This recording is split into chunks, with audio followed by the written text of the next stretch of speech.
श्री कृष्ण गोविंद हरे मुरारे, हे नाथ नारायण वासुदेवा।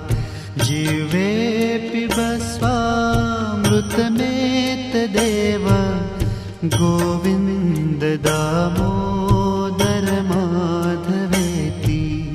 गोविंद दामोदर माधवेति।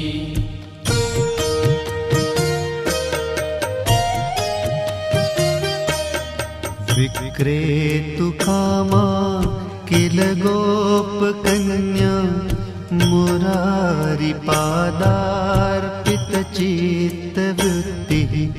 दध्यादिकं मोहवशाद्वोचत्, गोविन्द दामोदर